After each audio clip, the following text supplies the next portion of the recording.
Assalamualaikum warahmatullahi wabarakatuh.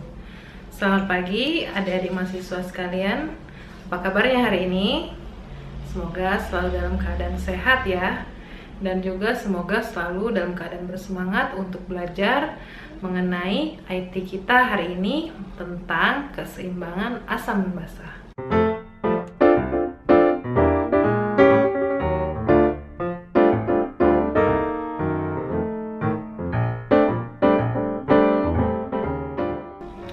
Bersama saya Dr. Medina Atia SPA.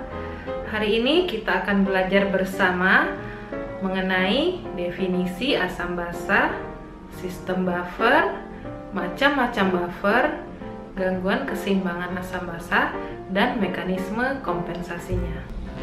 Sebelum kita memahami lebih lanjut apa itu definisi asam basa dan yang lain-lainnya, kita perlu mengetahui dulu apa sih kegunaan asam basa itu sendiri.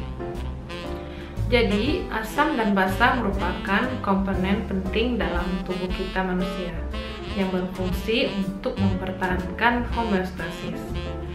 Pada kondisi normal, pH tubuh itu berkisar antara 7,35 sampai 7,45. Gunanya pada pH kisaran tersebut dapat mengoptimalkan kerja enzim, misalnya enzim fosfatase. Apabila konsentrasi ion H+ dalam cairan ekstraseluler meningkat, maka dapat mengakibatkan pH turun hingga 6,8, yang mana akan berakibat fatal, yaitu kematian. Nah, perlu mekanisme untuk mengatasi ini, untuk mempertahankan nilai pH tetap normal di dalam tubuh. Mekanisme inilah yang disebut sistem buffer. Kita memasuki definisi asam dan basa. Menurut Arrhenius, asam merupakan suatu zat yang mengandung hidrogen terdisosiasi atau terurai apabila berada di dalam larutan atau yang membebaskan ion H+ atau ion hidronium H3O+ dan anion atau ion negatif. Sementara basa merupakan suatu zat yang melepaskan ion OH- di dalam larutan. Sedangkan menurut Bronsted-Lowry, asam merupakan suatu donor proton, sedangkan basa adalah akseptor proton.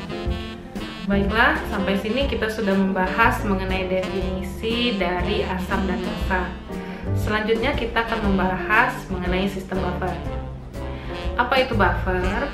Buffer merupakan kombinasi suatu zat yang bekerja sama untuk mencegah perubahan pH secara drastis dengan cara menambahkan sejumlah kecil asam atau basa. Campuran antara asam lemah atau basa lemah ini yaitu dengan asam atau basa konjugasinya atau garam. Guna sistem buffer itu apa sih? Yaitu yang pertama untuk mempertahankan homeostasis pH, dan yang kedua untuk mencegah terjadinya asidosis dan juga alkalosis. Nah, sekarang sudah tahu kan pH normal itu berapa? Nah, kita kembali lagi ke sistem buffer. Sistem buffer ini terdiri dari dua macam, yaitu buffer kimia dan buffer fisiologis. Buffer kimia itu lini pertama yang mana kerjanya cepat dalam mempertahankan nilai pH, namun hanya bersifat sementara. Sementara buffer fisiologis itu merupakan lini terakhir yang kerjanya lambat namun bersifat tahan lama. Baiklah, sekarang kita akan membahas mengenai buffer kimia. Buffer kimia itu fungsinya untuk netralisasi, bukan eliminasi ion H+. Buffer kimia itu terdiri dari tiga, yaitu buffer asam karbonat, bikarbonat, yang kedua buffer fosfat, dan yang ketiga buffer protein. Nah, buffer kimia yang tiga yaitu buffer protein. Nah, buffer protein ini terbagi lagi menjadi tiga, yaitu buffer asam amino, buffer hemoglobin, dan buffer protein plasma. Nah, kita tadi sudah membahas mengenai buffer kimia. Sekarang kita akan membahas mengenai buffer fisiologis. Buffer fisiologis seperti yang diungkapkan sebelumnya merupakan lini terakhir dalam menjaga homeostasis tubuh. Kerjanya lambat sih, namun bersifat lama. Fungsinya mengeliminasi ion hidrogen. Sistem buffer fisiologis ini terdiri dari sistem respirasi dan juga ginjal. Baiklah, kita sudah membahas mengenai definisi asam basa dan juga sistem buffer. Selanjutnya kita akan membahas mengenai gangguan keseimbangan asam basa. Gangguan keseimbangan asam basa itu terdiri dari asidosis dan alkalosis. Asidosis yaitu apabila konsentrasi bikarbonat dibandingkan konsentrasi asam karbonat kurang dari 20 atau bila pH di bawah 7,35. Sedangkan alkalosis apabila konsentrasi bikarbonat dibandingkan konsentrasi asam karbonat di atas 20 atau pH di atas 7,45.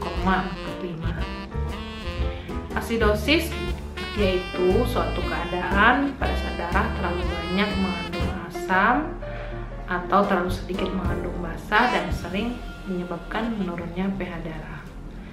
Sedangkan alkalosis yaitu suatu keadaan pada saat darah terlalu banyak mengandung basa atau terlalu sedikit mengandung asam dan kadang menyebabkan meningkatnya pH darah.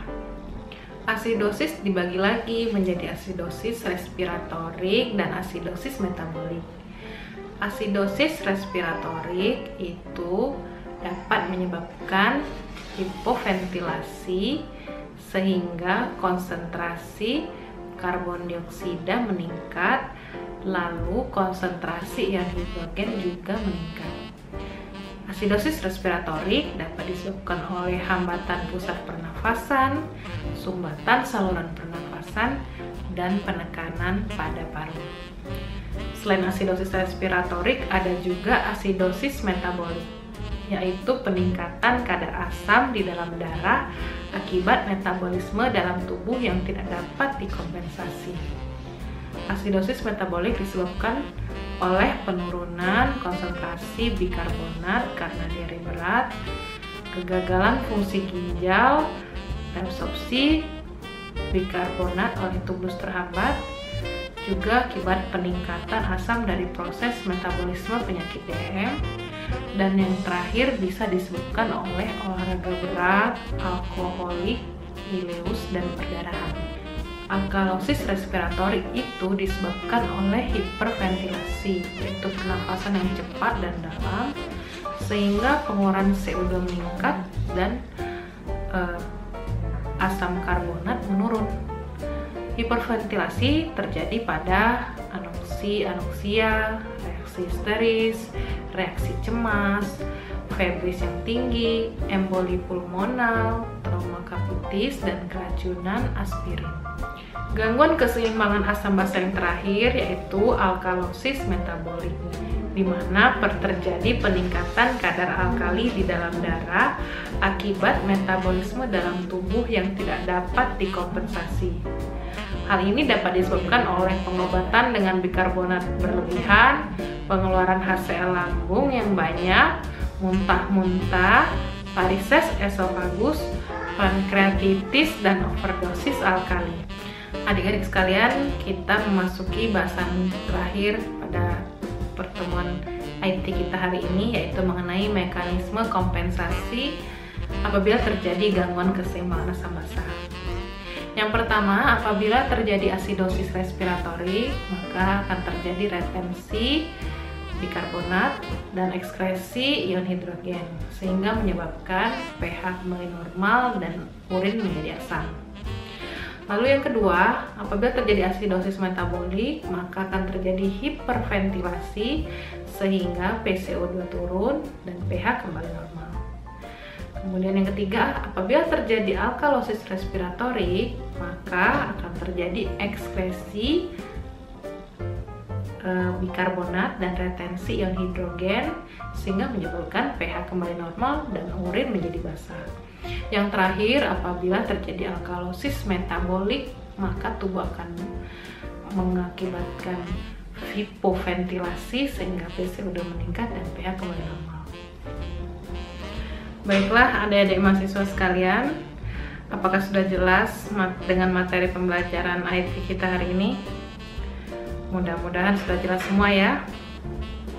Demikianlah saya akhiri materi IT kita hari ini. Saya ucapkan terima kasih atas perhatian dari adik-adik mahasiswa sekalian. Saya akhiri dengan wassalamualaikum warahmatullahi wabarakatuh. Sampai jumpa di pertemuan berikutnya.